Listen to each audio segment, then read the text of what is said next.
Miles set the good dishes on the table. The white porcelain with the blue detailing glazed over the top, ornate flowers and intricate images of old Chinese villages that nobody in his family had ever been to. Good China, his father called it, passed down from his grandmother only to be used on Sundays and special occasions. And though it was Sunday, today was also a special occasion for Miles because it was the last day of his punishment. My suggestion to you, mijo, is that you make sure you get it all out before his class, Miles' mother said, lifting a window and fanning the smoke from the stove out with a hand towel. Because I swear, if you get suspended again for something like this, it's gonna be you I'm fanning out the window. Miles was suspended for having to pee. Well, for saying he had to pee. After his history teacher, Mr. Chamberlain, said no, Miles begged. And once Mr. Chamberlain said no again, Miles left. So he was actually suspended for leaving class. But here's the thing. Miles didn't really have to pee. And no, he didn't have to do that either. Miles had to rescue someone. At least he thought he did. Truth was, his spider sense had been on the fritz lately. But Miles couldn't risk it. Couldn't ignore what he considered his responsibility. I don't always have time to pee before class, Ma, Miles replied. He rinsed forks and knives in the sink while his mother hung the towel on the oven handle. She grabbed a pair of tongs and lifted chunks of chicken breast from the sizzling grease.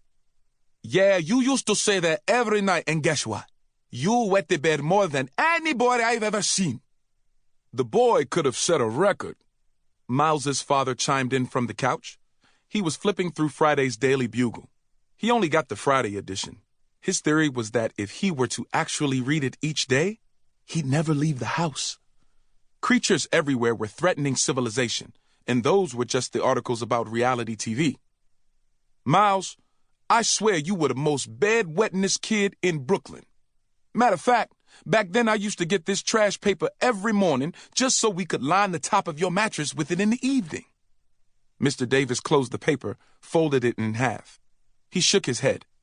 And then your pissy butt would come waddling into our bedroom in the middle of the night, smelling like 200-year-old lemonade.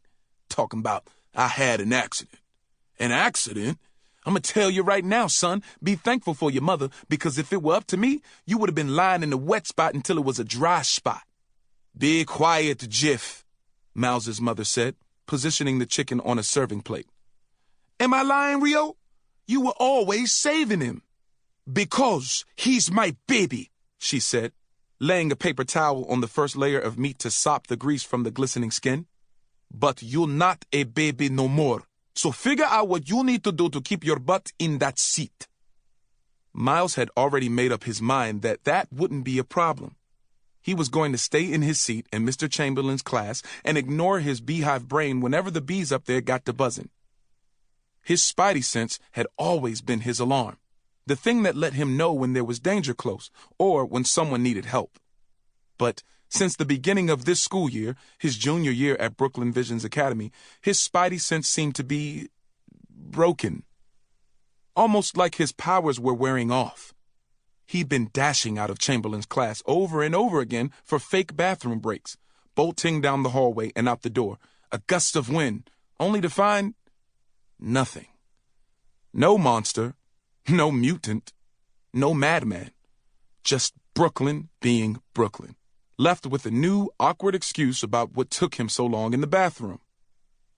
Perhaps for a kid like him, being a superhero had an expiration date, and it wasn't worth being punished by his folks. It wasn't worth failing a class or being expelled if he couldn't even guarantee he'd still be able to be Spider-Man by graduation.